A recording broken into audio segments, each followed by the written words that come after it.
Bem-vindos e bem-vindas a mais um episódio do meu podcast Mesa de Família. Eu sou Caroline, advogada de família, mãe da Eva, que tem 3 aninhos e fã de resolver problemas familiares dentro e fora dos tribunais. Hoje o papo vai ser sobre aquele combo explosivo que muitas de nós vivemos: maternidade e carreira. Porque vamos combinar, ser mãe já é uma atividade de tempo integral. E quando ainda você é chefe do próprio negócio, a coisa fica séria. E para conversar comigo sobre esse tema, eu trouxe uma convidada super especial, que é uma advogada trabalhista fera e mãe de gêmeas, casada e mãe também de um rapaz de 23 anos já. A minha amiga Merediane Gonzalez. Mere, é um prazer te ter aqui sobre esse bate-papo super gostoso, que tu és uma das minhas musas inspiradoras, com uma carreira de sucesso brilhante, tanto na maternidade quanto dentro do teu escritório. Então, quando eu pensei no tema, não poderia ser outra pessoa a não ser tu aqui hoje. Seja muito bem-vinda. Oi, Carol, obrigada pelo convite. Acho que vai ser super divertido esse bate-papo. Eu acredito que a gente tem realmente muitas coisas para trazer aqui, né, nesse equilíbrio de vida entre mãe e profissional, né? Nós que nos conhecemos na academia justamente exatamente no mesmo momento, né, da maternidade. As nossas filhas têm idades diferentes, né? As minhas têm 5 anos, as tuas têm 3, mas a maternidade, muito naquele momento ali da academia, muito aflorada, e tentando conciliar tudo. Então, acho que a gente bateu ali, né? Bateu ali várias coisas em comum, em especial o personal naquele momento, né? Que daí acabamos nos conectando, acabei conhecendo um pouco mais da Mary, entrei no perfil dela, descobri que ela era advogada também, e aí o santo bateu, né? Estávamos tentando aí justamente cuidar de um dos 3 pilares, né, da vida, que é mente, corpo, espírito, que todo mundo tanto fala, e naquele momento estávamos ali cuidando da mulher que habita nesse corpo, né, tentando olhar um pouquinho para si e desviando ali de alguma coisa, né, porque todo dia a gente acaba deixando algo para fazer para poder também cuidar um pouquinho de si, porque a gente precisa estar bem para conseguir cuidar bem dos nossos filhos, né, e também da nossa carreira profissional. Então é um desafio nada fácil, e é sobre isso que nós vamos falar hoje. Como equilibrar a maternidade e também a carreira, em especial quando a gente é autônoma, né? Porque quando a gente é CLT, a gente tem ali o período da licença maternidade, embora seja pouco, até já que vamos aproveitar que estamos na companhia de uma especialista aí na área trabalhista, trazer um pouco como está hoje o cenário ali na área trabalhista com relação à licença maternidade. E também os direitos de nós, mães, quando somos autônomas, ou às vezes até mesmo a gente tem esse direito e acaba não usufruindo. Tal como eu, que parei só por 20 dias e já tive que começar a trabalhar. Exatamente. Nós autônomas não paramos, na verdade, né? A gente acaba que segue, né, as atividades, mesmo em casa, a gente se organiza para conseguir atender o cliente, a conseguir dar o retorno para o cliente, porque nós, enquanto advogadas, especialmente advogadas que têm esse trato diretamente com o cliente, nós acabamos tendo esse vínculo com o cliente, né? E a partir do momento que a gente tem um vínculo com o cliente, a gente pensa assim, bom, o cliente confiou em nós, então nós temos que entregar sempre com excelência aquilo que o cliente veio buscar. Então esse contato com o cliente acaba acontecendo, e para o cliente ele não quer saber se a gente está de licença maternidade, se ele não está, então a gente acaba mesmo efetivamente não parando. Assim como tu, Carol, eu não parei também, né? Eu fiquei trabalhando de casa durante 15 dias e depois dos 15 dias eu retornei às atividades no escritório. Alguns anos atrás, ainda quando meu filho tinha em torno de uns 10 anos, eu resolvi que eu iria trabalhar mais perto da minha casa para conseguir almoçar com meu filho e etc e tal. Então, felizmente, quando eu engravidei das meninas, eu já estava com essa estrutura montada perto de casa. Então, o que eu fazia? Eu, em casa, acordava de manhã, organizava elas, deixava elas com a babá, ia para o escritório, trabalhava, voltava, amamentava, depois voltava para o escritório, e assim era. Então, eu trabalhava em intervalos de 3 em 3 horas para conseguir conciliar com a amamentação, que para mim era bem importante. e cansou de fazer audiência ou mesmo atender o cliente, né, com a criança na volta ou às vezes até pendurada na gente. Eu passei por esse momento, fiz uma audiência, botei a câmera no rosto, salve o processo digital, né, as audiências online, almofada de amamentação, Eva em cima da mesa aqui, ó. Ninguém viu, ninguém percebeu, a filha ficou alimentada. Então a gente passa por essas, né, durante a maternidade. Eu acho que isso é o gostoso e isso foi justamente que eu tinha o sonho de ser mãe. Desde a minha infância, sempre gostava mais de brincar de boneca do que de qualquer outra coisa. Então eu tinha muito definido que eu queria ser mãe. E eu não esperava, minha gravidez não foi planejada, mas foi muito desejada, eu costumo dizer. Então eu já tinha a estrutura de um escritório ao lado da minha casa, como eu te mostrei aqui. Ótimo. Só que eu pretendia engravidar hoje, aos 32, né? Engravidei há 4 anos atrás, na verdade, me antecipei um pouquinho. Então eu já tinha mais ou menos a estrutura, então foi fácil isso, porque ficava com a babá meio período e o outro meio período era eu, e eu trabalhava só meio período. Então foi justamente pensando nisso, veio antes do tempo, mas graças a Deus que a gente estava estruturada para conseguir dar conta, né? Porque eu acredito que quem não tenha se estruturado ainda seja mais difícil, né? É o caso de quando eu fui mãe aos 18 anos, né? Com 18 anos eu engravidei do meu filho mais velho, que hoje está com 23 anos. Opa, aí eu acabei falando da minha idade, mas vamos lá. Meu filho, então, estava com... Quando eu engravidei, eu tinha 18 anos, tive ele com 19 e eu já fazia faculdade naquela época. Mas eu parei, né? Porque na época eu morava em São Paulo, vim morar aqui no Rio Grande do Sul e quando eu vim morar no Rio Grande do Sul, eu estava grávida dele de 3 meses, mais ou menos, então eu acabei parando a faculdade por um período. Quando eu retornei, ele estava com 2 anos, assim. E ali, para mim, foi bem difícil também conciliar o trabalho e a maternidade com o estudo. Porque eu trabalhava durante o período ali, o horário comercial, das 8 às 18, né, que é o horário normal de trabalho, de segunda a sexta-feira. Não tinha condições de ir almoçar com meu filho, porque era uma hora só de almoço, né? Então o período era curto. Eu ia no final do dia, quando dava, só para ver ele um pouquinho antes da faculdade. Eu saía às 6 e eu já tinha que estar na faculdade às 7. Então era o período que eu conseguia ver ele. Se não, era de manhã, antes de sair de casa. Eu organizava ele, largava ele na van para que ele fosse para a escola e eu fosse para o trabalho, depois para a faculdade. E assim foram os 5 anos até eu conseguir me formar na faculdade de Direito. Não preciso nem dizer que foi o maior orgulho, um dia maravilhoso na minha vida, chegar ao final, no dia da minha formatura e estar ali com meu filho, que já estava com em torno de 7 anos, né? Já estava criado. E ele assistir essa superação, porque de fato foi uma superação. Meu filho na época ficava na escola o dia inteiro, né?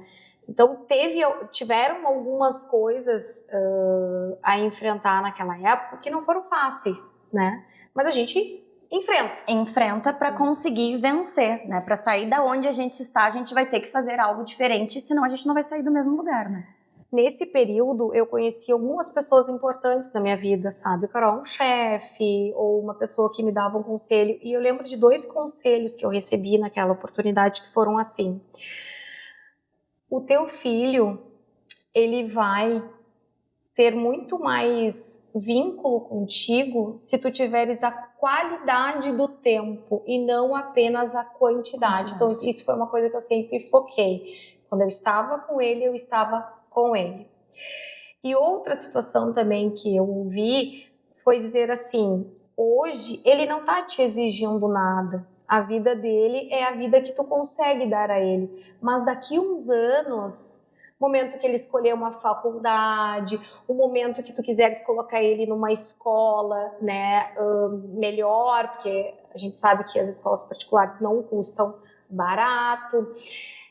Então, me veio isso no sentido de, opa, esse sacrifício vai valer a pena ali na frente. E olha, posso dizer de carteirinha que, de fato, isso faz muito sentido, porque meu filho resolveu fazer faculdade de medicina, né? Nossa. Ele já tá... É o meu sonho pra Eva, né? Vamos ver se vai ser o dela pra ela. Eu nem falo nada. Eu tento, né? Só compro aquelas maletinhas, aquele instrumento. Ela tem uns 10 esqueci o nome daquilo. E eu deixo lá estimulando. Daí na terça-feira, vamos levar o kitzinho de médica, filha, pra escola, que é o dia do brinquedo. E ela sempre quer levar o kit de médica. Eu tô ali, tô estimulando, mas eu vou deixar ela decidir. O Luiz Gustavo resolveu fazer a faculdade de medicina. No primeiro momento a gente viu assim como um baita de um desafio, né? Porque primeiro é super difícil entrar numa faculdade de medicina, seja ela particular ou seja ela pública. O pública pior ainda, né? A concorrência é muito grande. E a particular a gente sabe que além de ser difícil de entrar, nós temos a questão do custo, que é realmente um investimento, né, bastante alto. Mas felizmente estamos conseguindo, ele está lá já quase na metade da faculdade, quase meio médico nós temos, né? Não quis seguir os passos da mãe, vamos ver agora, eu com 2 oportunidades lá em casa a mais, vamos ver se de repente uma das meninas consegue seguir a área do direito, porque é um orgulho também, né? É um orgulho e seguir um legado, né? Porque o que tu vem construindo hoje na tua carreira, né? Se posicionando e sendo exemplo para muitas advogadas que estão iniciando a carreira, cada vez com mais excelência e mais posicionamento na tua área, né? Na tua expertise. É um baita exemplo, né? É um baita exemplo que eu acredito muito que elas vão seguir. Tu estás deixando um legado. Não é só questão de deixar patrimônio, de deixar herança, né? A gente tem que deixar para os nossos filhos um legado. Eu também, ou medicina, ou, né, segue os passos da mãe, mas tem que trabalhar. E, Mary, para quem não se organiza, tal como tu, a tua primeira gravidez e a minha, e busca ter uma maior segurança e tentar usufruir de uma licença maternidade, o que a pessoa tem que ter de cuidado com relação aos documentos, contribuições, e o que tu daria de dica para talvez algumas mulheres não passar pelo sufoco que a gente passou por não ter se organizado e se planejado para esse momento? Perfeito. Bom, Carol, o auxílio maternidade, ele é um auxílio devido para as mães gestantes, as mães adotantes e até aquela mãe que acabou sofrendo um aborto espontâneo, tá? Aquela mãe que é empregada, ela não precisa cumprir nenhuma carência, porque a gente sabe que a mãe autônoma precisa de no mínimo 10 meses de contribuição para que tenha a condição de receber auxílio maternidade. A mãe empregada, ela não precisa ter essa carência, basta ter o registro na carteira de trabalho e ela vai ter direito ao auxílio maternidade de 120 dias, se ela for uma mãe gestante, né? Ela geriu e ela teve pós-parto, então ela vai ter um auxílio maternidade de 120 dias. Quem paga? A empresa. A empresa é que vai pagar esse benefício e aí a empresa vai fazer uma compensação desse valor pago através das contribuições que deve fazer ao INSS. Tá? A mãe adotante, recentemente, inclusive, nós tivemos uma alteração nesse sentido, ela vai ter direito aos mesmos 120 dias, mas poderá ainda ter um acréscimo, uma prorrogação desse período, caso a criança tenha menos de 1 ano de idade, que daí no caso ela tem mais 60 dias, ou então mais 30 dias se essa criança tiver até 4 anos de idade, e acima desse período, então, ela teria direito a mais 15 dias, tá? É uma prorrogação que pode ser requerida. Então ela tem os mesmos direitos da mãe gestante, porém ela tem mais essa prorrogação que pode ser requerida. Quem mais tem direito ao auxílio maternidade? A mãe autônoma, né? A mãe autônoma, ou então que tem uma MEI, ou então que contribui de forma facultativa, também vai ter direito ao auxílio maternidade, no mesmo período e nas mesmas condições, tá? Agora a pergunta que se faz é se essa mãe autônoma consegue efetivamente parar, né, Carol? O que tu me diz, tu como mãe autônoma? Eu não parei, né? Eu, graças a Deus, estava contribuindo, estava recebendo o benefício, esperava ter conseguido ficar um pouco mais, mas as demandas do escritório, nós éramos em 2, né? E nós tínhamos trabalho para 2. Então, pensa, trabalho para 2, durante 20 dias as coisas já começaram a se acumular. E eu não gosto da sensação de estar sobrecarregando alguém por alguma ausência minha. Então, eu me senti na obrigação de retornar às atividades muito antes do previsto. Passava as noites em claro, aí eu tinha babá de manhã, aí eu pensava, o que eu pensei, né? Bom, vou dormir de noite, trabalho de manhã meio período, de tarde fico com ela, né? Que a babá ficava só de manhã. Resultado, passava a noite em claro, a babá chegava, eu ainda não tinha dormido, porque a minha filha realmente não dormiu e até hoje ela tem dificuldade com o sono. E eu tinha que trabalhar, porque graças a Deus nunca parou de entrar tanto trabalho no escritório, então as coisas elas precisam funcionar, e é bem como tu disseste, né? O cliente, ele pega vínculo com a gente, ele quer conversar com a gente, a área de família é um barraco todo final de semana, então a situação do processo, ela muda, não é só com os movimentos processuais. No mundo dos fatos, não é que nem na tua área, os direitos trabalhistas ali já conquistados, já porque, né, que tu vai entrar na justiça a partir daquilo.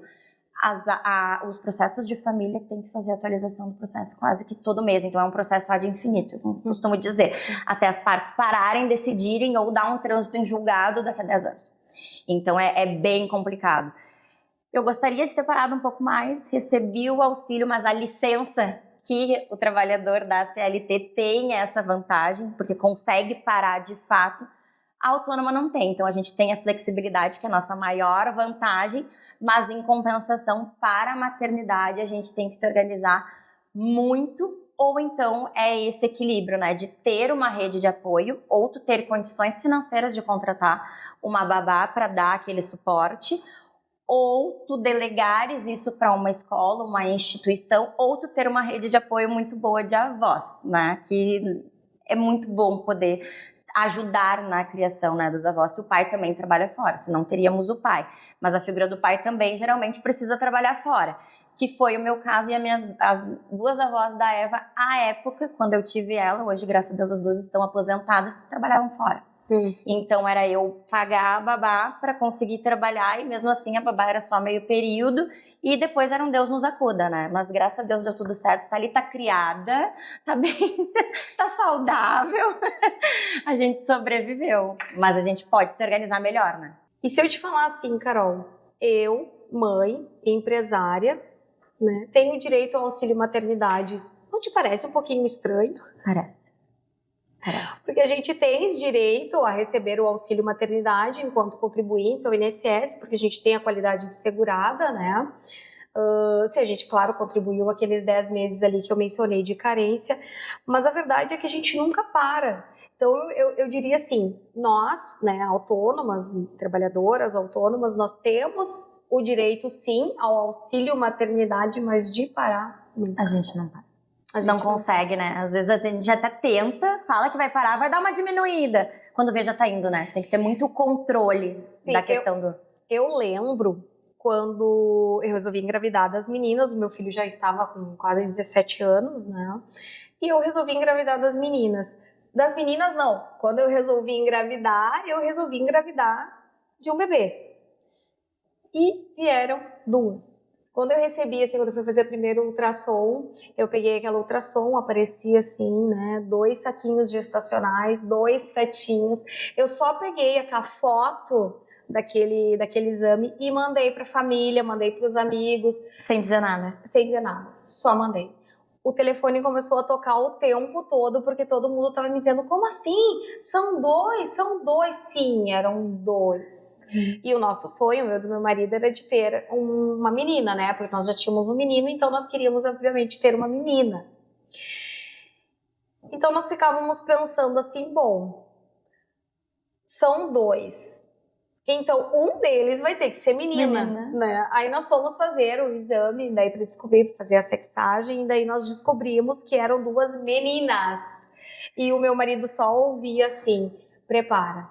Te prepara. Porque vocês vão ficar 30% mais pobres. Eu pensava, meu Deus, será que é tudo isso? Não, claro que não. Tu fica 100% mais pobre, porque sinceramente...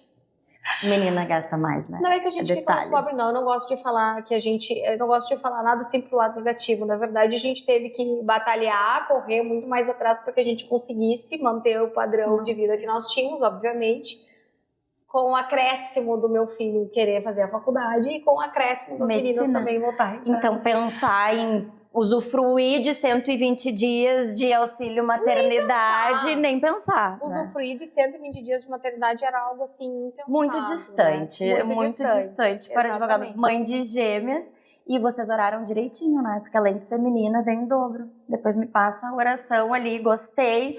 Não daria conta de gêmeos, né? Se Deus mandar, ok. Mas eu admiro muito, porque a questão da amamentação para mim com uma já foi... super difícil. Então eu imagino que com 2, só com revezamento, né? Como é que tu acha que eu aumentava elas, Carol? Me diz, assim.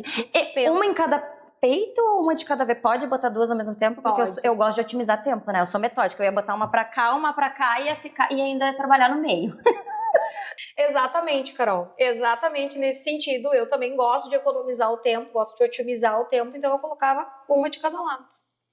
E era engraçado, porque as gurias eram pequenininhas, assim, eu ainda conseguia segurar, assim, elas pela cabeça, né, e dava o mamar, e as perninhas delas ainda ficavam aqui. O problema é que elas foram crescendo.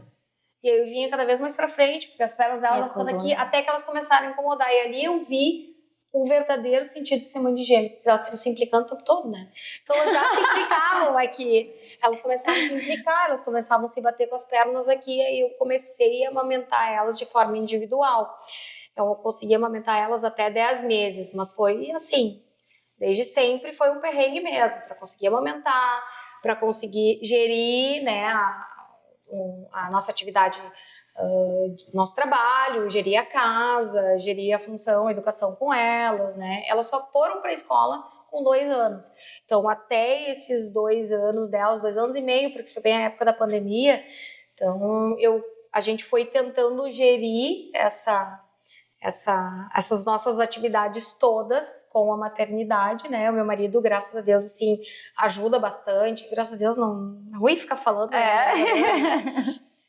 Lá em casa a gente não tem essa coisa de o marido divide as atividades comigo, né? Ou então ele me ajuda. Não, ele tem 50% da responsabilidade, então... Cada um faz a parte. Cada um faz a parte, para as coisas funcionarem, para dar certo para todo mundo, para ninguém ter que abrir mão de carreira ou de se cuidar. Então, exatamente. Organizando tudo bem direitinho, dá para todo mundo fazer tudo, né? Eu costumo dizer, é questão de organizar de fato, né? Lá em casa, o Guilherme treina de manhã cedo e aí eu treino um pouquinho depois. Agora estou conseguindo contar com uma empregada doméstica, graças a Deus também, porque é difícil tu encontrar uma pessoa e ainda me ajuda na questão com a Eva. Então, agora que parece que com 3 anos de idade, que a rotina dela está um pouco mais consolidada, porque senão era eu para cima e para baixo, com sacola para cima e para baixo, para contar com a minha rede de apoio, que hoje é minha mãe, minha principal rede de apoio, né? Porque o pai dela trabalha fora de casa, é concursado, então é o dia inteiro fora.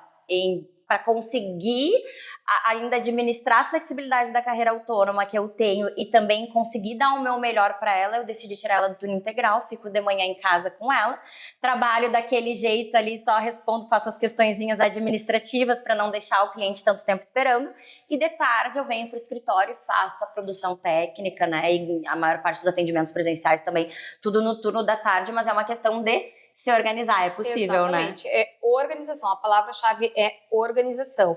Lá em casa, desde que eu engravidei das meninas, né, eu comecei a fazer parte de um grupo de mães de gêmeos. E nesse grupo, muito se discutia a respeito da rotina. Então, a gente sempre teve muito rotina com as meninas desde cedo, e isso ajudou muito para que a gente conseguisse conciliar a carreira profissional, né, nossa carreira profissional e nossa carreira de mãe, porque a verdade é que é quase como uma profissão, né? A gente tem que se virar nos 30, normalmente a gente não sabe exatamente o que está fazendo, a gente tem que... Vai aprendendo junto. Vai aprendendo.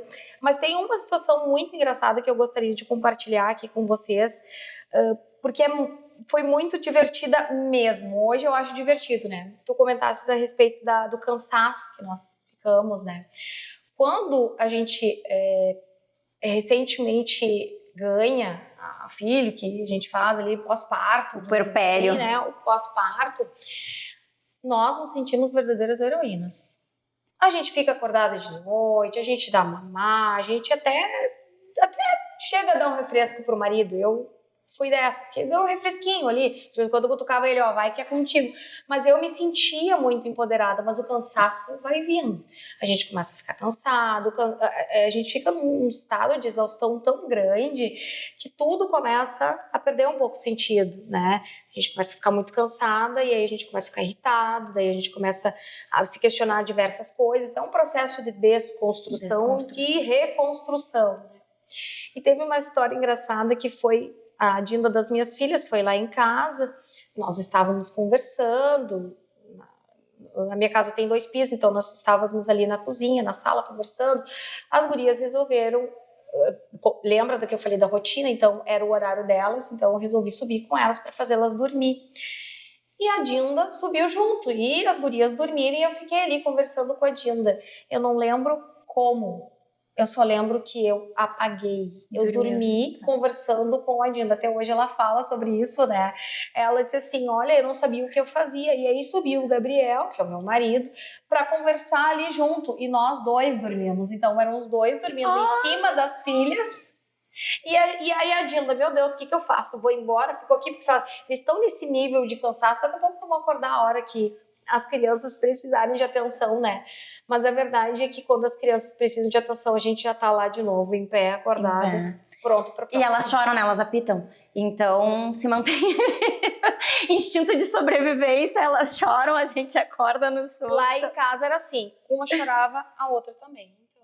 Eu imagino isso, eu acho que é o mais difícil de ter dois em idades, né? Porque se um chora no mesmo quarto ainda, se um chora, acorda o outro, e eu fiquei imaginando na questão da tua amamentação, eu otimizaria o tempo e botaria as duas junto, porque senão tu ia passar o dia inteiro amamentando, né? Porque quando uma tá saciada, daí tem que pegar a outra, daí daqui a pouco a outra já tá chorando porque já quer de novo, então ia passar o dia inteiro revezando o peito, né? E Carol, teve um período, tá, que as gurias queriam tomar mamar durante a noite inteira. Isso é bem exaustivo. Passei por isso. O que nós fazíamos? Eu ficava no meio da cama e aí o meu marido só me virava. Virava de um lado, virava do outro. A coisa é tão insana que eu cansei de andar pela casa, abrir janela e tava fora, porque afinal de contas a gente tá naquela de aumentava em demanda livre, então uma hora que elas queriam eu dava, né? Não regulava assim o horário. Então era muito engraçado, assim, né? Uma vez eu tava abrindo a janela e o meu marido disse assim, amor, eu acho que tu tem que tapar, porque eu tava abrindo a janela e eu tava com o peito de fora, porque eu tava ali amamentando o tempo todo e já estava me organizando para ir trabalhar. Então eu acordava daquele jeito e me organizando já para ir trabalhar. Então é isso, né? Mas a palavra é organização. Organização, não esquecer de si, porque a gente precisa cuidar do corpo para estar bem mentalmente, psicologicamente, para suprir aquilo de fato, né, que as nossas crias precisam, e realmente a gente tem essa sensação de poder ali no começo, porque o pai tá ali, ele ajuda, tudo, ele tem, mas para sobreviver a criança precisa só de ti. E então dá aquela sensação, não, é só eu, né? E no começo eu também tive isso, não, dorme, deixa. No final eu já tava, da fórmula, da mamadeira, não quero mais só peito exclusivo, participa também, e começava a acordar também, porque no começo eu tive isso também, de querer ser, não, vai, dorme, porque tu precisa estar cedo no banco, não sei o que lá, deixa que eu mato. Chega um pouco que a gente não aguenta. Então, um conselho que a gente pode dar para as mamães aí que estão se organizando, façam as suas contribuições, tentem usufruir. Se não conseguirem, assim como nós, tenham uma boa rede de apoio, treinem bem esses papais para serem bem participativos, se organizem, não esqueçam de si, e também para não pirar o cabeção, tenha sempre mulheres, né, empoderadas aí no sentido materno e profissional, que tu possa trocar experiência. Muito importante. Que estejam contigo, já tenham passado por esse processo. Não se compare com pessoas com uma realidade de vida completamente diferente que a tua, porque eu já passei por isso, queria dar conta de tudo e eu não tinha condições suficientes na época para ter alguém turno integral para cuidar da filha, da casa. Então, não se frustrem, cuidem muito com quem vocês vão se comparar ou ter como exemplo ou trocar experiências, porque senão vão viver frustrada. Exatamente. E não esquecer também, não largar a carreira. Tem muitas mães que é uma missão linda, maravilhosa, mas se você tem uma carreira, diminui, mas não para completamente, não esquece de ti, porque a gente não sabe o dia de amanhã, as pessoas não são infinitas, os relacionamentos não são infinitos. Hoje eu trabalho com isso, né, na área de direito das famílias, as relações elas estão cada vez mais volúveis. Quando a gente está com alguém, ou às vezes até mesmo não está, mas a gente espera que aquele relacionamento dure uma vida inteira, e muitas vezes a gente abre mão de coisas que são importantes pra gente, porque claro, o filho quando ele nasce, ele acaba se tornando a coisa mais importante da nossa vida, mas os filhos vão e a gente fica. E essa fase mais difícil, que é a fase do nascimento, logo que nasce, a gente tem que se readaptar dentro de uma realidade. E isso é um processo um pouco difícil, né? Mas eu que já tenho um filho maior, eu digo, passa. E se tu não abrires mão da tua carreira, pode diminuir o trabalho, como tu falaste, Carol, eu acho que é perfeito isso. Mas se tu não abre mão da tua carreira, se tu segue firme naquele propósito de seguir a carreira, conciliando a maternidade, conciliando a casa, eu acredito que logo em seguida, quando o filho já estiver maior, mais independente, tu mesmo disseste que atua com 3 anos, já está passando um pouquinho dessa fase, eu diria que as minhas ainda não estão totalmente independentes, obviamente, né? Elas demandam muito ainda da gente, mas a gente também já está vivendo esse momento de que o mais pesado, a privação do sono, isso já foi passando. Então hoje a gente já consegue se organizar de uma forma diferente, um pouco mais light. E eu acho que é essa questão, quando dá essa virada de chave, né, a gente consegue perceber, puxa vida, eu dei conta. O mais importante é a gente conseguir estar ali naquele momento que o nosso filho precisa da gente, que no meu caso, que as nossas filhas, né, precisam da gente, para a gente ter um momento de qualidade, porque isso vai passar, essa fase mais difícil vai passar, e quando a gente chegar naquele momento, a gente vai ver, poxa, sobrevivi, os filhos estão bem, dei o meu melhor, mas também não me desconstituir toda enquanto mulher, porque a gente passa por esse processo, mas se a gente consegue manter a nossa carreira, a gente não fica sem a nossa identidade. Eu, pelo menos, passei muito por isso, sabe? E hoje eu vejo que bom que eu não abri mão, que bom que eu consegui conciliar, que bom que eu sei que isso foi uma fase e agora aí a gente começa a dizer assim, né? Mas já tô até pensando em outro. Não, é brincadeira, isso não. Já vai viajar, vai pra festa, já começa a ter vida novamente e os filhos, eles vão, né? Não que a gente crie os filhos pro mundo, não, mas eles vão ter as próprias vidas e se a gente abrir mão da gente para se dedicar exclusivamente para eles, quando eles vão, o que vai ficar? Tudo tem um tempo, né? Tudo tem o tempo certo, então diminua, mas não pare jamais. É possível conciliar tudo sim, sem esquecer da gente. E mais do que isso que tu trouxestes ali da questão de que hoje ela tem 3 anos, ela começa a ter um pouco mais de independência, hoje tudo que eu faço é referência. Uhum. Então, no começo é aquela coisa mais da dependência, tu precisa estar mais ali para tu suprir necessidades. Hoje, tu precisa cuidar tudo que sai da tua boca e tudo o que tu faz, porque vira referência. A Eva acorda, ela pede para a espelheira da mamãe para passar a maquilagem, que ela falou, ela tá esperando ela ficar grande, ela só quer crescer para usar minhas botas e as minhas maquilagens. Então, isso vira referência. Então, ela já chega, já pede para se arrumar na espelheira, bota meu salto alto, sai pela casa, diz que vai pro escritório trabalhar. Então, aos 3 anos de idade, sabe? Então, isso é ser exemplo, ser referência. Enfim, a gente só vai ali percebendo que a gente fez um bom trabalho quando isso começa a sair de fato da boca dos nossos filhos, né? Exatamente. É muito gratificante, bem gratificante mesmo, assim. E tu começares a ver até através das ações dos teus filhos que aquilo que tu plantou lá tá dando um resultado, entende? Eu tenho o maior orgulho de dizer que o meu filho, apesar de eu ter sido uma mãe jovem e ter passado até por algumas discriminações por conta disso, né? Eu tenho o maior orgulho em dizer que hoje ele é uma pessoa do bem.